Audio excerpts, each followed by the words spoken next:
Bonjour, ravi de vous retrouver sur Europhilo pour attaquer un nouveau cycle de discussion qui sera un petit peu plus bref que nos cycles habituels puisque nous n'aurons finalement que 2 rendez-vous sur ce thème. Alors de quoi s'agit-il? Il s'agit d'un cycle qui est consacré au vaste thème de la démocratie, et j'entends montrer au cours de ces 2 discussions que nous allons enchaîner coup sur coup, de quelle manière l'institution européenne utilise le concept de démocratie et l'instrumentalise dans ces 2 facettes que l'on lui connaît, la facette démocratie représentative, donc c'est-à-dire tout ce qui est le travail des députés, du Parlement et toute la dynamique parlementaire. C'est ce qui fait l'objet de notre discussion d'aujourd'hui. Et dans un deuxième temps, lors d'une prochaine discussion, j'aborderai la question de la démocratie, dont on entend souvent parler aujourd'hui, de la démocratie dite participative, et de tout ce qui est du domaine de l'opinion publique et du soutien de l'opinion publique et dans tous les cas du travail au corps de l'opinion publique pour obtenir la caution populaire que l'institution souhaite donner à sa propre avancée, à ses propres projets. Voilà donc ce qui est campé dans le cadre de ces discussions qui vont alimenter ce thème consacré à la notion de démocratie. Alors aujourd'hui, je voulais parler de la démocratie représentative et signaler d'abord que l'institution donne l'impression de souffrir d'un manque d'un symbole fort et incontestable qui donnerait la mesure de son statut supérieur. Alors qu'est-ce que j'entends par là? Eh bien, j'entends par là que finalement la structure européenne se donne comme si elle était marquée par un défaut originel qui serait une forme de souffrance et susciterait le besoin pressant pour elle d'une reconnaissance définitive. Et il lui manque des éléments symboliques dont elle est pour l'heure frustrée, malgré plusieurs tentatives et malgré plusieurs essais pour les obtenir. L'Union se donnerait à voir aujourd'hui comme imparfaitement satisfaite. Ah, vous faites référence au traité avorté de 2004, celui qui devait porter une constitution pour l'Europe. Oui, je vais bien sûr parler plus en détail de ce fameux traité établissant une constitution pour l'Europe, mais pas seulement parce que je pense d'abord à toute une série de petites choses qui sont du domaine symbolique ou protocolaire et qui, ensemble, une fois qu'on les agrège, dénotent une longue tentation de distinction et de reconnaissance par l'institution européenne qui est toujours vive, d'autant plus vive et d'autant plus brûlante qu'elle n'est pas encore assouvie. Alors, je prends pour être plus clair, par exemple, les efforts qui ont été constamment déployés par l'Union européenne en vue de pouvoir mettre un pied dans l'enceinte des Nations Unies, de l'ONU, alors même que l'Union, en tant que telle, n'est pas un État, mais, jusqu'à plus ample informé, une organisation internationale agissant au nom de plusieurs États membres qui sont, eux, en tant qu'États, les seuls à pouvoir y siéger de plein droit. Alors, l'Union européenne veille à émailler ses propres textes dans les considérants, vous savez, ce qui est au démarrage des textes pour justifier ce que sera le texte et sur quoi il se fonde, sur quoi il prend appui. Eh bien, à chaque fois, l'Union européenne veille à mettre dans ses considérants tout un tas de références très appuyées à des résolutions de l'ONU, comme le ferait un élève zélé et un tantinet courtisan. Il me suffira de citer pour preuve le pacte vert européen de fin 2019, qui dit s'inscrire, lorsqu'on reprend le texte du pacte vert de décembre 2019, eh bien, il est inscrit en début de ce texte que le pacte vert s'inscrit dans la droite ligne du programme de développement durable à l'horizon 2030. Le programme de développement durable à l'horizon 2030 de l'ONU, qui est couramment connu sous le nom de Agenda 2030 et qui correspond à une résolution, résolution de l'ONU, résolution 70/1 du 25 septembre 2015. Vous voyez, c'était une disposition portée par l'ONU, et donc quand l'Union européenne déploie son propre pacte vert, elle veille bien à signaler la filiation qu'elle souhaite établir entre les dispositions de son pacte vert et l'agenda 2030 de l'ONU.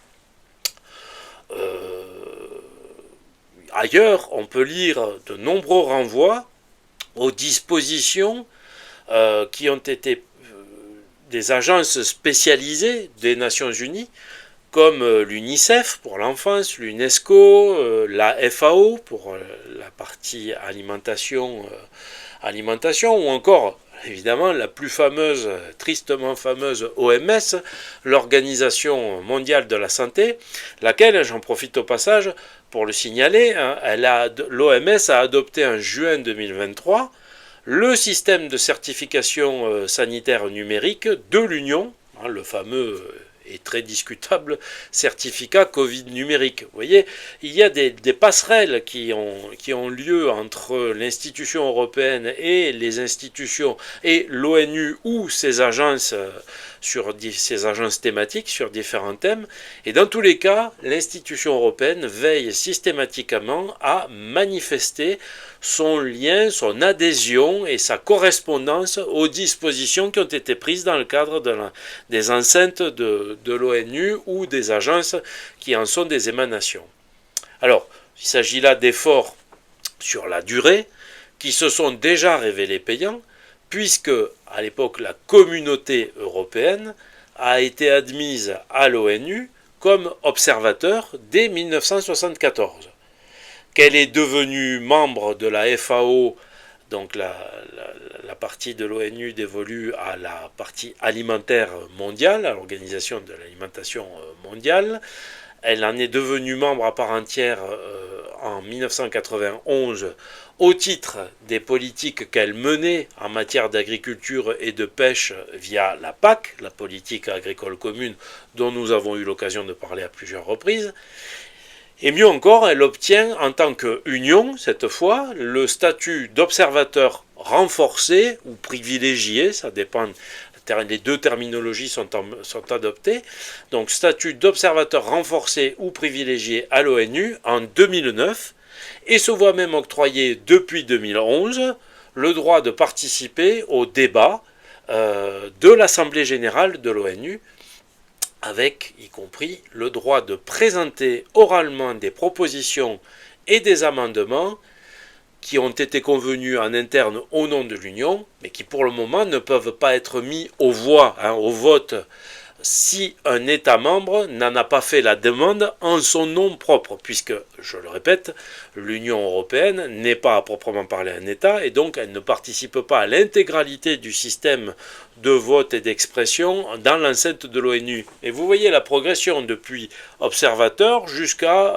celui de force de proposition de loi qui, à condition que ça soit porté par un des États membres de manière officielle, en tant que prête-nom, eh bien à ce moment-là, ça peut être soumis dans le cadre des débats de l'Assemblée générale, peut être soumis au vote, être mis aux voix, au même titre qu'une proposition émanant d'un des États membres. Alors, pour ne pas s'arrêter en si bonne voie, on comprend que l'Union se rêve comme siégeant un jour prochain en lieu et place de ses adhérents, tout particulièrement au Conseil de sécurité de l'Union, de l'Organisation des Nations Unies, ce qui serait pour elle l'ultime reconnaissance officielle, la sanction publique aux yeux du monde de ce qu'elle est en tant qu'Union, un des grands de la planète, puisqu'elle se retrouverait en même position que les États-Unis d'Amérique, la Chine, la Russie, etc. Alors notez que l'idée qu'à l'heure actuelle, un de ses membres, nous, la France, puisse occuper un fauteuil de membre permanent au Conseil et siège à la table des superpuissances, c'est pour l'Union européenne un réel motif d'aigreur et qui est de moins en moins refoulé. Parce qu'on se souvient qu'il y avait une disposition dans le cadre des traités, l'article 34, l'article 34 qui préconisait que les États membres, lorsqu'ils sont dans l'enceinte de l'ONU et qui sont amenés à faire des votes, veillent à ne pas contrarier les choix qui ont été arrêtés au niveau de l'Union et qu'ils veillent à faire respecter finalement les choix qui ont été arrêtés au titre de l'Union et ne pas faire jouer leur propre jeu personnel dans l'enceinte de l'ONU, qu'ils jouent collectif finalement. Et alors cette disposition visait essentiellement les deux États qui étaient membres, bien sûr les États qui sont ponctuellement membres du Conseil de sécurité, à tour de rôle, mais surtout les deux qui en étaient les membres permanents, c'est-à-dire le Royaume-Uni et la France. Mais depuis le Brexit, il n'y en a plus qu'un qui est membre permanent du Conseil de sécurité, c'est la France. Et donc on comprend qu'à l'heure actuelle, quelque part, l'institution européenne a des boutons à l'idée d'imaginer que la France a toujours une possibilité d'expression libre dans l'enceinte de l'ONU via sa présence de membre permanent du Conseil de sécurité. Donc là, c'est certain qu'on comprend la pression dont notre pays fait l'objet pour partager son siège et disparaître et substituer par l'Union européenne dans ce cadre de discussion internationale. Alors, indépendant, d'ailleurs oui, je peux dire pour conclure là-dessus, faire une mini-parenthèse, je pense que vraisemblablement l'Union saurait faire jouer là le droit de veto qu'ont les membres permanents du Conseil de sécurité. Elle ne plaiderait pas en faveur de la disparition du droit de veto comme elle le fait en interne dans son propre jeu institutionnel où on tend à supprimer la notion d'unanimité pour privilégier des modes d'adoption de textes à la majorité qualifiée, et donc à enlever à chaque État membre la possibilité d'un veto qui bloquerait l'avancée de l'institution. Donc ça, en interne, pas de veto, et par contre, si l'Union européenne devenait remplaçante de la France dans le Conseil de sécurité, je pense qu'elle ferait usage de son droit de veto, bien entendu. Je referme la parenthèse aussitôt. Alors, en dehors de l'ONU, je voulais signaler cette manie finalement de se ranger sous la coupe des textes de l'ONU et de faire une sorte de pression, de forcing, pour employer un terme anglo-saxon, auprès de l'institution pour pouvoir en être membre à part entière. Eh bien, je pense aussi à toute une série d'audaces lexicales qui font que l'Union tente à plusieurs reprises d'user du terme de loi pour désigner les dispositions, les textes réglementaires qu'elle fait adopter, et ça de manière tout à fait usurpée. Alors, il y a une exception. Une exception, c'est le cadre de la loi, ce qu'on appelle les textes loi électorale. Là, effectivement, c'est simplement un terme, une terminologie des spécialistes de l'ordre juridique qui désigne tout ce qui est relatif à l'organisation des modalités de scrutin.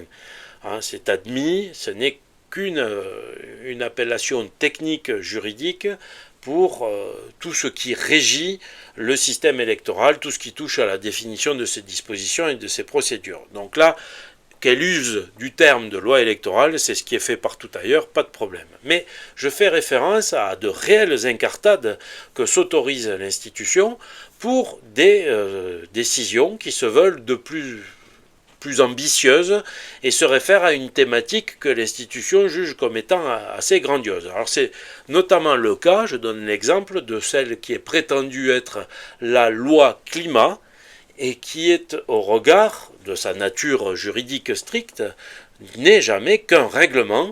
C'est le règlement UE 2021/1119 du 30 juin 2021, qui est en fait un règlement qui s'occupe de toute la thématique environnementale et qu'on appelle pompeusement la loi climat européenne. Alors, en agissant de la sorte, au motif du caractère gravissime et élevé de l'enjeu, l'institution veut conférer une dimension plus sacrée à ses actes pour marquer les esprits et en même temps se grandir. Alors, ce qui prêterait à sourire, si le contenu de ce règlement, qui, je le rappelle, est celui qui établit la décarbonation et tous les objectifs à l'horizon 2050, eh bien, si le contenu qui vise à rendre juridiquement contraignant l'objectif de neutralité climatique à l'horizon de 2050, ce contenu n'était pas porteur d'effets qui se révèlent chaque jour de plus en plus funestes économiquement pour les forces vives européennes. Et dont nous avons déjà eu l'occasion de parler et que je réaborderai dans la suite de nos discussions. Donc tout ça serait éminemment comique si en réalité les effets n'étaient pas aussi néfastes sur le fonctionnement de l'économie européenne dans son ensemble et évidemment au cas par cas dans chacun des États. Alors, vous comprenez qu'en faisant l'usage forcé du terme de loi, il y a une forme de pratique de la méthode Coué, qui revient à dire qu'à force de l'avoir clamé, annoncé, à force de l'avoir répété, eh bien on pourra admettre comme étant naturel le fait que l'Union promulgue des lois, ce qui, en l'état, assurément, est pour l'heure encore un abus de langage. Alors, c'est vrai également que le projet de traité établissant une constitution pour l'Europe, ce texte avorté de 2004, avait bien tenté de glisser dans le cadre des traités la terminologie de loi et de loi cadre. Mais dans la foulée des rejets populaires français et hollandais de 2005 via référendum, vous vous en souvenez, puisque ce traité avait été refusé par le peuple français et le peuple hollandais, eh bien ces références, les références aux termes de loi et de loi cadre, ont été toutes deux supprimées des évolutions qui ont été apportées à ce texte pour le transformer en traité de Lisbonne. Et de fait, depuis lors, le terme de loi ne figure pas dans la nomenclature des actes juridiques qui sont prévus par les traités européens, lesquels ne reconnaissent que règlements, directives, décisions, recommandations et avis. Alors, l'élimination du terme de loi, ce balayage, était d'ailleurs expressément prévu par le mandat qui a été fixé. Je fais un petit rappel historique très rapide, mais pour bien montrer quand même à quel point cet élément sensible avait été parfaitement perçu et avait été traité à l'époque. Eh bien donc, l'élimination de ces termes de loi et de loi cadre était expressément prévue par le mandat qui avait été fixé en juin 2007 à la conférence intergouvernementale qui était chargée d'élaborer un traité modificatif suite à l'échec du traité de 2004, et sur les bases du texte de 2004, et qui a donné jour au traité actuel, le traité de Lisbonne. Alors je cite un extrait de ce mandat. Le traité sur l'Union européenne et le traité, donc TUE, et le traité sur le fonctionnement de l'Union, le TFUE, n'auront pas de caractère constitutionnel. C'est écrit noir sur blanc. La terminologie qui y sera utilisée reflètera ce changement par rapport à la version proposée du texte de 2004. Les termes de loi et loi cadre seront abandonnés au profit du maintien des termes actuels de règlement, directive et décision. C'est on ne peut plus clair. Alors ce que j'essaye de montrer, c'est que l'insistance de l'institution à outrepasser sa propre réglementation, puisque c'est le mandat qui avait été confié, est un signe qui peut être interprété comme l'aveu d'un manque, d'une privation, du fait que c'est vécu quelque part comme une injustice particulièrement désagréable à avaler. Être privé de l'usage du terme de loi revient pour l'Union, symboliquement, à voir son rôle confiné à des actes administratifs, sans prétention possible à l'acte législatif plein et entier. Voilà pourquoi elle tente, par des émancipations lexicales successives, de se défaire d'une terminologie qu'elle estime la rabaisser et la priver du prestige du sommet de l'édifice juridique, alors même que la primauté du droit européen sur les droits nationaux des États est bien et bien entendue depuis belle lurette, et que l'Union se trouve à la tête d'un système qui désormais, il faut bien en convenir, cantonne les États membres dans une pure compétence d'exécution sur la plupart des sujets. Voilà, c'est anecdotique, C'est symbolique, mais ça demeure quand même quelque chose, un détail, une sorte de caillou dans la chaussure qui demeure et qui est présenté comme étant un manque, une souffrance, quelque chose à réparer. Voilà, il me semblait important de le signaler.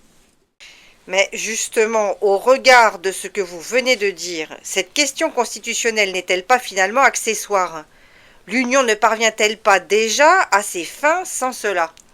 Oui, mais même, je vais même plus loin, au risque de vous surprendre, en vous disant qu'en fait, on assiste à une sorte de jeu de dupes, de jeu de cache-cache constituant, une partie qui est plutôt théâtrale et qui est une habile façon pour l'Union de se jouer de la démocratie représentative et de la faire agir dans son sens. Alors je vais m'expliciter, je vais expliciter tout cela, c'est l'objet de cette discussion. Et je veux dire, cette présentation outrée de ce manque, de ce défaut, etc., est un moyen pour pouvoir faire jouer à son propre bénéfice la démocratie représentative, c'est-à-dire le jeu du Parlement européen, je vais le détailler. C'est une façon assez habile de jouer là-dessus. Il y a dans l'institution européenne une évidente volonté de puissance à l'œuvre et une forme de lutte pour la reconnaissance universelle. Mais la tentation constitutionnelle n'en est que finalement un prétexte. Ce n'est pas clairement ce que poursuit l'Union pour elle-même. Ce qui est poursuivi, c'est d'abord d'ordre intestin. Il s'agit pour l'Union européenne de contrebalancer en interne la composante intergouvernementale, puisque vous savez qu'il y a au sein de l'Union européenne deux composantes. La composante de démocratie représentative, le Parlement, et il y a d'un autre côté tout ce qui est du domaine du Conseil, qui est la représentation des gouvernements de chacun des États membres. Et donc l'objectif pour la structure, pour l'institution, c'est de pouvoir parvenir à contrebalancer l'importance de la composante intergouvernementale en faisant jouer dans son sens la partie démocratie représentative. Voilà. Donc c'est en faisant en sorte de mettre en pointe le Parlement, qui est tout auréolé du prestige de la démocratie représentative, puisqu'il est le seul organe de l'institution à être démocratiquement élu. Alors, une constitution européenne, si on se pose clairement la question, qui pourrait en vouloir en dehors du Parlement européen? Certainement pas les États, dont cela marquerait définitivement la déchéance. Et il ne faut surtout pas oublier qu'il y a toujours une fibre de constituante qui sommeille dans toute assemblée de parlementaires, et c'est précisément sur cette fibre-là que l'Union européenne entend jouer. Donc séduire la démocratie représentative, le Parlement, en agitant cette sorte de souffrance occasionnée par le manque du statut constitutionnel pour l'institution européenne, le manque d'une constitution, et qui a pour but de se mettre dans la poche le Parlement européen et de pouvoir contrebalancer la puissance de la composante intergouvernementale dans le jeu des institutions. Alors, je vais bien sûr rentrer dans le détail à ce sujet. Que voulez-vous dire au juste? Et oui, je veux dire qu'il y a une forme d'instrumentalisation interne du Parlement européen comme de ses propres aspirations au Parlement européen. La perspective constitutionnelle est un peu la carotte qui est agitée devant cette Assemblée, mais c'est tout autant un miroir aux alouettes. Vous savez, j'ai eu l'occasion d'user de cette métaphore à plusieurs reprises. C'est un miroir aux alouettes qui correspond à la technique habituelle de l'institution, de la structure, dont elle use à destination de ses propres éléments constitutifs entre ses propres organes. Donc d'habitude ce miroir aux alouettes c'est pour les États, les entreprises, les populations, c'est ce que nous avons vu à plusieurs reprises. Mais là c'est en interne, c'est à destination, un miroir aux alouettes à destination du Parlement européen. Je vais tenter de vous démontrer comment cette sorte de mécanisme dialectique opère dans le cas présent. Alors, je ne suis pas en train de prétendre que l'institution ne serait pas sensible au fait de placer toute la construction européenne sous l'autorité d'un texte qui serait coiffé du terme de constitution, avec une forme de fétichisme, comme pour les tables de la loi, doublé d'une admiration pour ce qu'on pense être le modèle des États-Unis d'Amérique et la fameuse Convention de Philadelphie de 1787. J'ajoute, je profite de l'occasion pour dire que c'est pas tant la Déclaration des droits de l'homme de 1789 française qui sert de modèle pour l'Union européenne, loin s'en faut, c'est bien plutôt la référence américaine, parce qu'il y a une composante éminemment nationale dans le texte de 1789 français, puisqu'il dit que toute souveraineté réside dans la nation, donc c'est absolument tout ce qui écorche la bouche de l'institution européenne, donc c'est évidemment le modèle, c'est 1787, le modèle américain, et ce modèle des tables de la loi. Donc je ne suis pas en train de dire que l'Union ne serait pas sensible au fait d'un jour pouvoir avoir une constitution comme un texte sacré, mais je dis simplement que ce qui importe le plus est ce qui est atteint à l'issue de chacun des épisodes frustrés de fièvre constituante, à chaque tentative à coloration constitutionnelle, même lorsque l'image d'ensemble donne l'impression que l'on bute et qu'on ne débouchera jamais. C'est qu'en réalité, le véritable objectif profond n'est peut-être pas sous les feux des projecteurs, et que les échecs qu'on laisse entrevoir et commenter contribuent à ménager l'ombre et la discrétion sur les avancées majeures qui sont obtenues par ailleurs, à ce moment-là, sous le coup de l'émotion ou au chantage d'une paralysie, voire d'une destruction, d'un anéantissement de l'institution, qui sont justement agités par la mise en lumière d'éléments contrariants et du sentiment de péril ultime qu'ils suscitent. Et de tout cela, je dis qu'en fait, le Parlement européen est, sans le savoir, le complice. Cela veut dire que le Parlement européen, donc la démocratie représentative, est l'idiot utile de l'avancée de la construction européenne? Et comment cela? Eh bien, oui, et en deux temps, pour vous répondre, en deux temps. D'abord, vous vous souvenez peut-être que pendant plus de 20 ans, le Parlement européen ne s'appelait pas Parlement européen, c'était l'Assemblée. L'Assemblée formée, suivant l'article 138 du traité de Rome, je cite, de délégués que les parlements nationaux sont appelés à désigner en leur sein. Autrement dit, il s'agissait d'un organe de démocratie représentative, certes, mais de démocratie représentative indirecte, puisqu'il reproduisait la composante nationale de chaque État membre, issue du choix de chacun de ses peuples. On envoyait en fait un député français qui se trouvait être aussi député européen. Et qui, voilà, il siégeait dans l'Assemblée, ce n'était pas dans le Parlement européen, en tant que députés nationaux délégués auprès de la structure européenne. Hein, les heureux mandatés demeuraient en fait les représentants de citoyens de chacun des États. Avec le passage au suffrage universel direct des députés européens en 1979, mais s'engage déjà la cassure avec les schémas nationaux antérieurs, qui sera encore accentuée avec la citoyenneté de l'Union qui est établie par Maastricht en 1992 et les conséquences de l'octroi du droit de vote aux ressortissants européens en mobilité, dont nous avons déjà parlé dans d'autres discussions. Donc vous voyez, on quitte petit à petit la composante nationale et gouvernementale de représentation au sein d'une assemblée pour passer à un parlement européen. Voici le premier élément, c'est donner corps à une démocratie représentative européenne qui soit autonomisée par rapport à son lien de rattachement et de dépendance strictement nationale. Désormais, dès 1979, et plus encore après 1992, bien sûr, l'eurodéputé n'est plus un représentant d'un des peuples des États réunis, mais il est un représentant, suivant les termes consacrés, un représentant des citoyens de l'Union. Le texte du traité le rappelle dans l'article 14 du traité de Lisbonne de 2007, Mais la chose est déjà acquise dès 1992 avec Maastricht.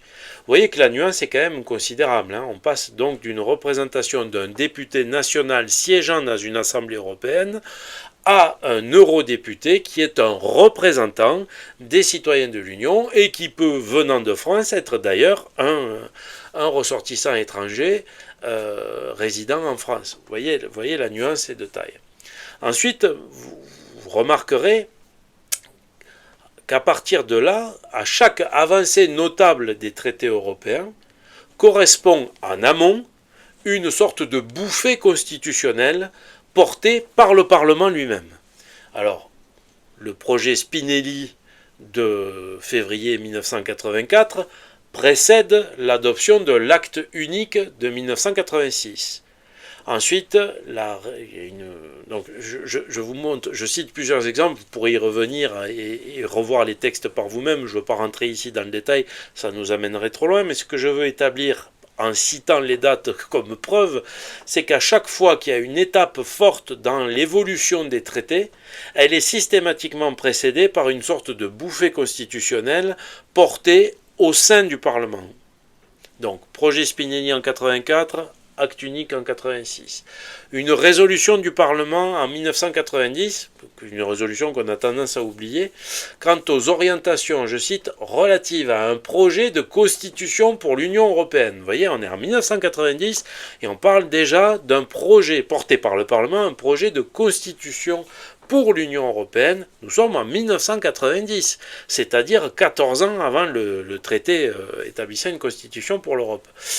Et bien, ce texte-là de 1990, il précède l'adoption de la figure capitale qu'est le traité de Maastricht, le traité de 1992.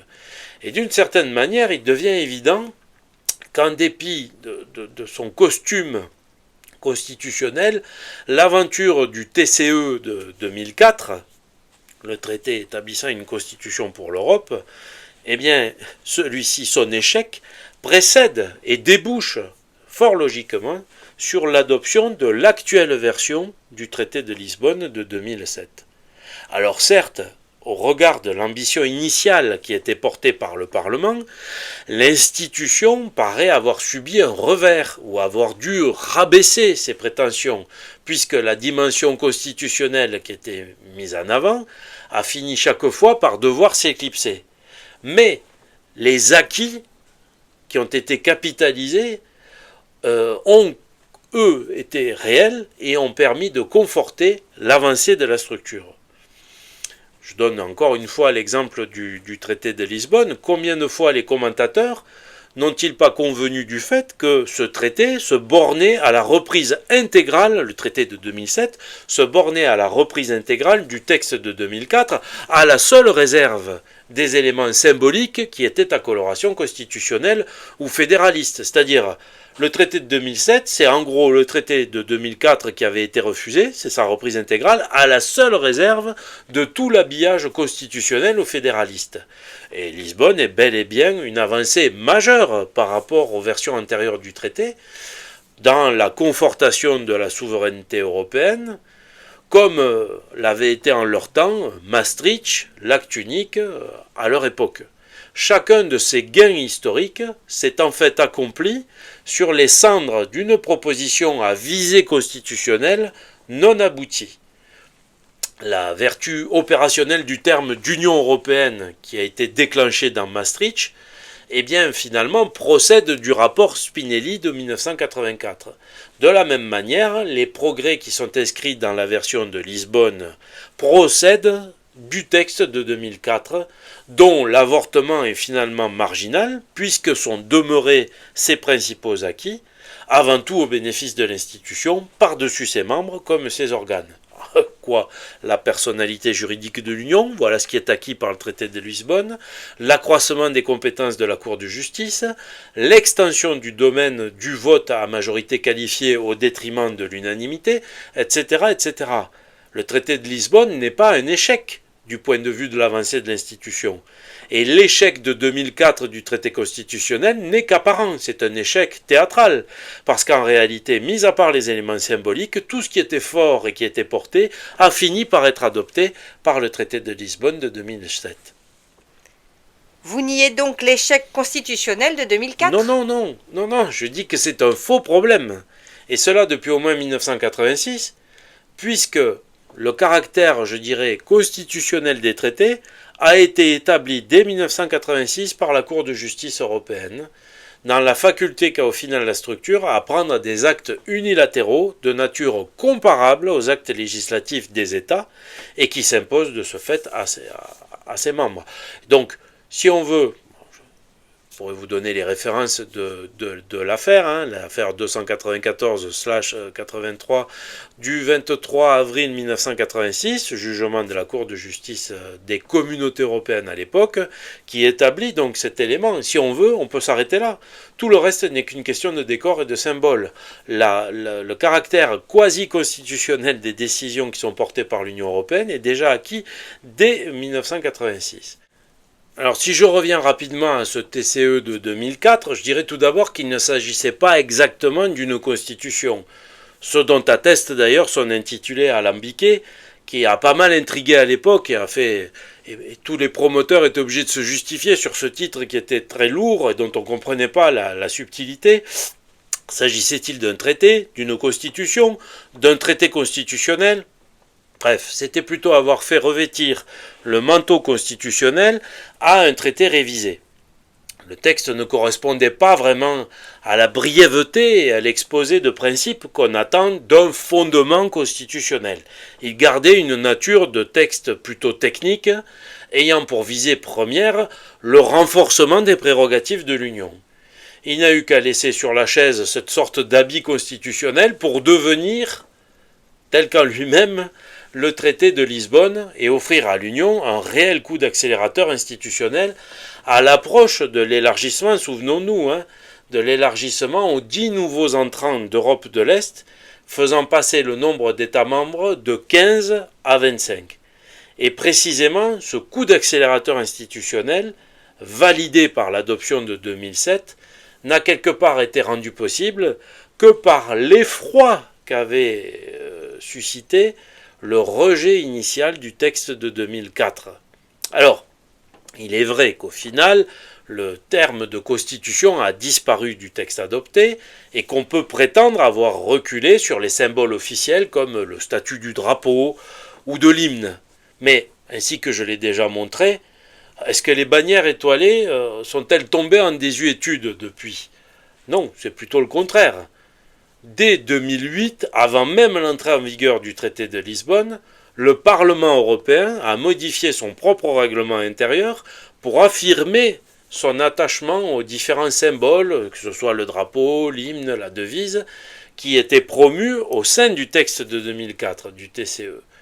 Et la bannière étoilée flotte aussi bien au sommet du Reichstag à Berlin que dans l'enceinte de l'hémicycle à Paris et de bon nombre d'édifices publics. Et les règlements les plus récents imposent le placardage du logo de l'Union et des mentions qui sont afférentes dès qu'un seul euro d'aide européenne est en jeu. Nous l'avons déjà vu dans d'autres discussions.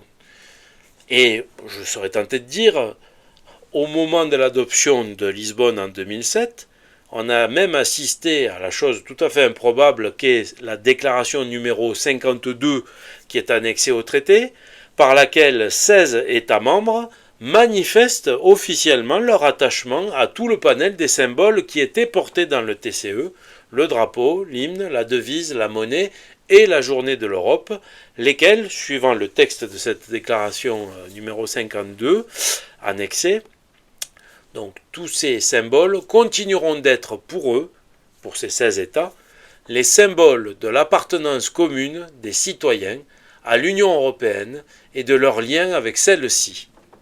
Alors, n'est-il pas symptomatique non plus que plus de 10 ans après, en 2017, la nouvelle équipe gouvernante française ait jugé bon, comme pour bien souligner son acte d'allégeance, et au passage en faisant un pied de nez à sa propre population, elle est jugée bon de se rajouter à la liste de ces 16 bons élèves, hein, et donc en faisant un ultime pied de nez à sa propre population qui instinctivement avait rejeté en 2005 l'adoption de ce TCE et de l'ensemble des symboles qu'il portait.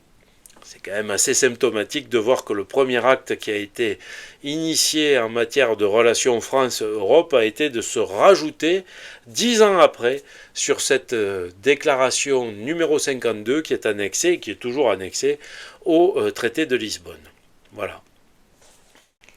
Si je vous suis bien, cela voudrait dire que le Parlement européen, soit de la démocratie représentative, est le dindon de la farce et sert la centralisation européenne dans l'espoir d'une reconnaissance qui ne vient pas. Exactement ça. Le Parlement européen se berce de l'illusion de parvenir à donner au fonctionnement européen la tournure d'un régime parlementaire. Il se voit avec une sorte de droit direct d'initiative législative qu'il n'a pas, en vertu de l'article 225 du TFUE, puisque le Parlement, je le rappelle, le Parlement européen ne peut que demander à la Commission d'éventuellement présenter une proposition conforme à ses vœux. Il n'y a pas de droit d'initiative législative de la part du Parlement, en dehors du passage forcé par la Commission européenne. Alors, il peut se bercer à l'idée d'un jour avoir ce droit direct d'initiative législative, il caresse l'idée de choisir lui-même, et non sur désignation du Conseil, le président ou la présidente de la Commission européenne, lequel serait en outre issu de ses rangs. C'est-à-dire, il imagine que le président ou la présidente de l'Union européenne sera en fait un député du Parlement européen, ce qui, à l'heure actuelle, n'est absolument pas le cas, comme vous le savez. Puisqu'il était prévu qu'il y ait une désignation du candidat du candidat tête de liste du parti qui aux élections européennes aurait obtenu le plus grand nombre de sièges aux élections. Or, ce n'est pas du tout ce qui s'est produit dans le cas des commissions von der Leyen, bien entendu. Alors, il s'enivre, le Parlement, à l'idée de se savoir doté depuis l'origine de la possibilité d'adoption d'une motion de censure à l'encontre de la Commission, même si force est de reconnaître qu'aucune motion proposée, car il y en a eu, n'a abouti en bientôt 70 ans d'exercice. Donc il a ce droit qui lui est donné par l'article 144 du traité de Rome et des actuels articles 17.8 du TUE et 234 du TFUE, mais c'est un droit purement formel puisque dans son application, jamais il n'a été suivi d'effet et n'a jamais abouti. Et pour suivre cette idée fixe, l'organe milite, bataille, il est prêt à tout, même s'il avale au passage bon nombre de couleuvres. Il s'acharne à obtenir une réforme, le Parlement s'acharne à obtenir une réforme de la loi électorale allant dans son sens, assise sur la mise en place de listes transnationales, qu'on appellerait des listes pan-européennes, et la création d'une circonscription pan-européenne. Alors, je ne vais pas rentrer dans le détail de ce fonctionnement institutionnel, mais l'idée, c'est finalement d'aboutir à une réforme institutionnelle pour que le Parlement, le fonctionnement de l'Union européenne soit de plus en plus en phase avec un régime parlementaire. Et ça a été l'objet de résolutions successives et répétées de sa part, du Parlement, prises sur le sujet en 2015, en 2022, et qui sont à ce jour demeurées sans suite. Vous dites que le scénario de 2004-2007 est actuellement en train de se reproduire. Pouvez-vous expliciter ? Oui, c'est en fait même cause, même effet. Alors oui, la situation actuelle n'a évidemment rien à voir avec celle d'il y a 20 ans, mais les mécanismes qui sont sollicités et qui sont à l'œuvre n'ont pas changé puisqu'ils ont fait leurs preuves. À nouveau, il s'agit d'agiter la perspective d'élargissement nombreux et voulu prochain, l'élargissement à de nouveaux États, jusqu'à la déraison, vous le savez, je l'ai déjà dit, j'y reviendrai, pour prétexter d'une nécessité d'un saut qualitatif institutionnel qui se traduirait par un devoir de révision des traités. On se retrouve dans le même schéma. Il s'agissait à l'époque d'absorber les 15 États issus les 10 États issus de la décomposition de l'Union soviétique. Et à l'heure actuelle, c'est pareil, on a en magasin en gros une dizaine d'États qui seraient susceptibles de venir grossir le lot de l'Union européenne et de la faire passer à 36 membres au lieu des 27. Et en fait, c'est ce prétexte-là qui est utilisé pour justifier une demande de révision des traités. C'est le même scénario que lorsqu'il avait été, je le répète, il avait été question de passer de 15 à 25. Le levier de la démocratie représentative doit encore jouer à plein au bénéfice de l'Union. Et force est de constater pour le moment que le Parlement européen, il fonce tête baissée dans le panneau comme la dernière fois.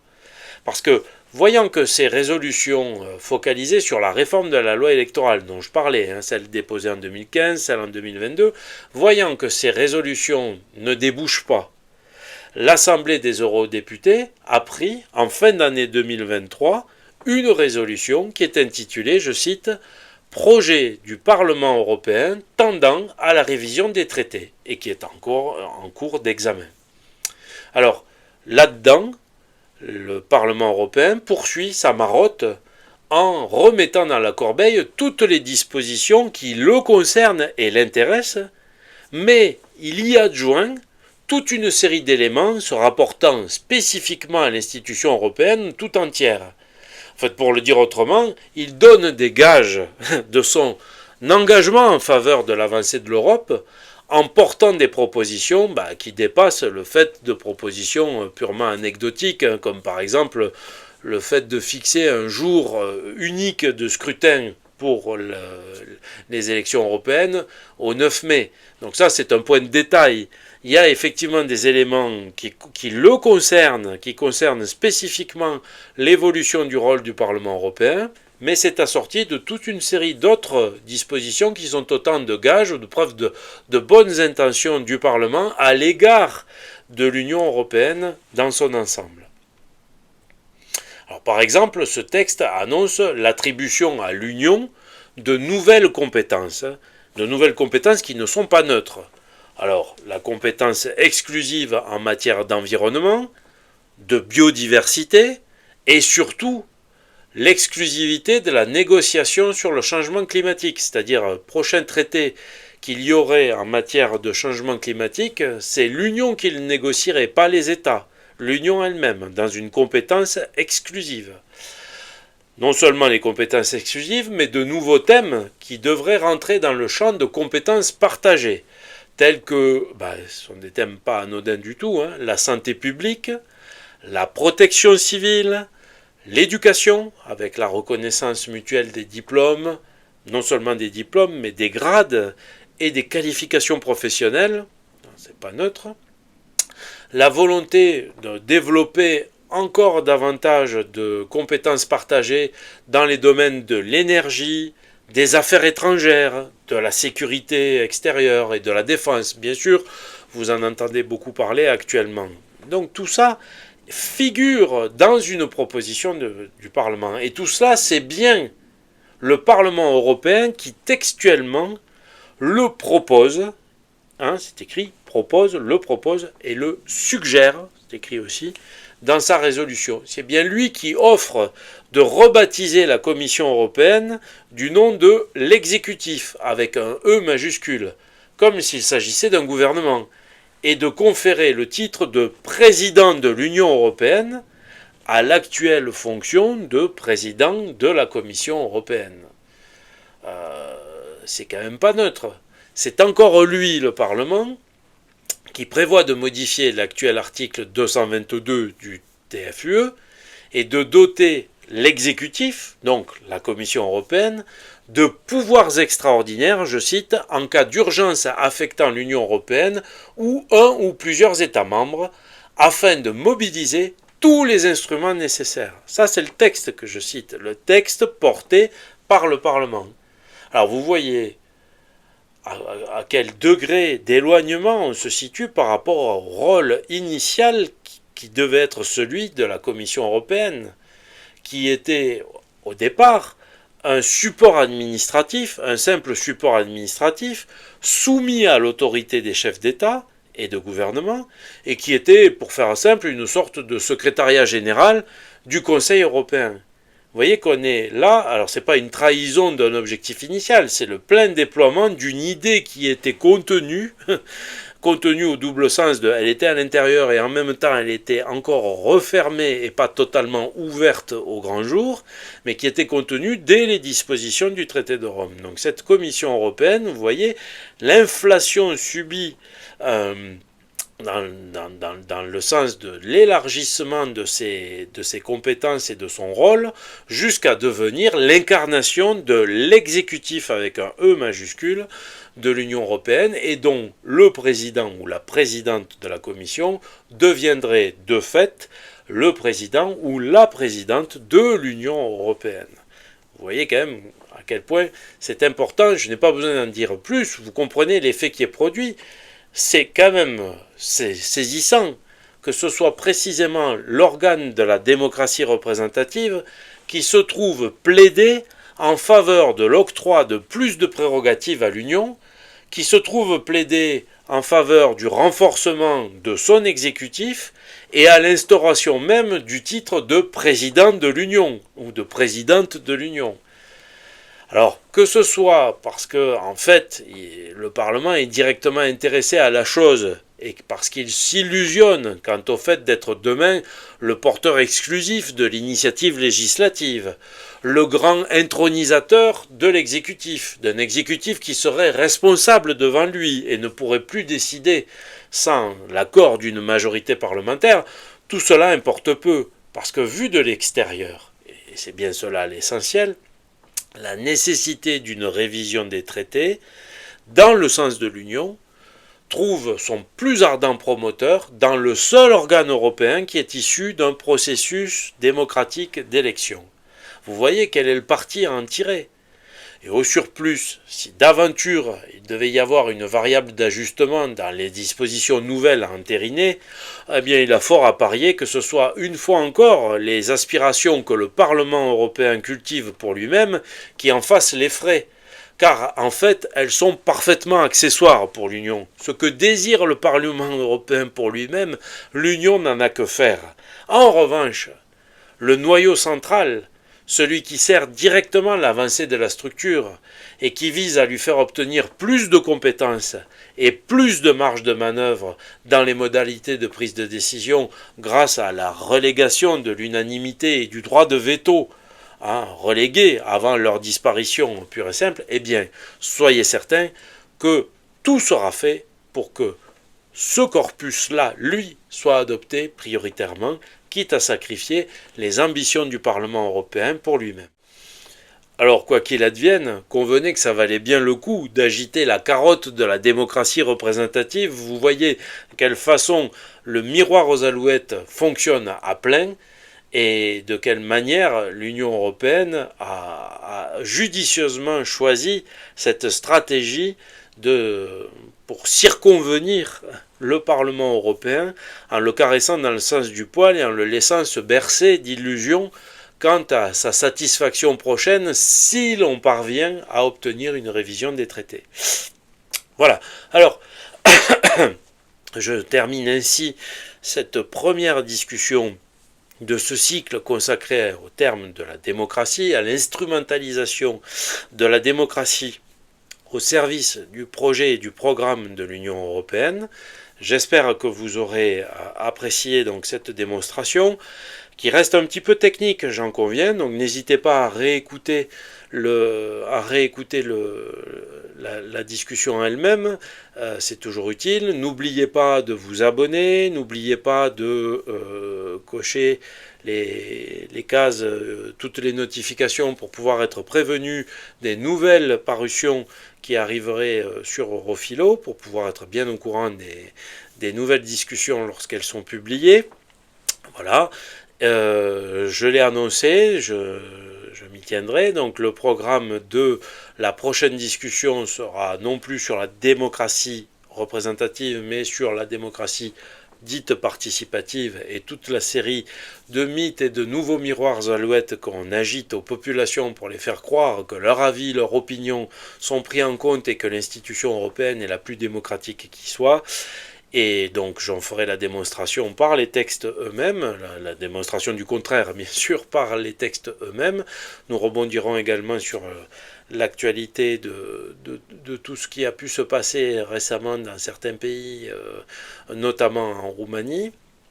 Donc voilà, c'est l'occasion de pouvoir compléter ce cycle de discussion consacré à l'instrumentalisation de ce merveilleux concept qu'est la démocratie, aussi bien dans sa dimension représentative. Vous venez de voir de quelle manière le Parlement européen a été utilisé par la structure pour l'avancée de son projet, et vous verrez la prochaine fois de quelle façon l'opinion populaire, l'opinion publique et la participation citoyenne sont également instrumentalisées pour que l'Union procède, ne soit pas interrompue dans l'avancée de son projet et de son programme. Voilà, d'ici notre prochain rendez-vous, comme d'habitude sur Europhilo, je vous souhaite de vous porter bien et surtout de demeurer, quoi qu'il arrive, particulièrement vigilant. À la prochaine.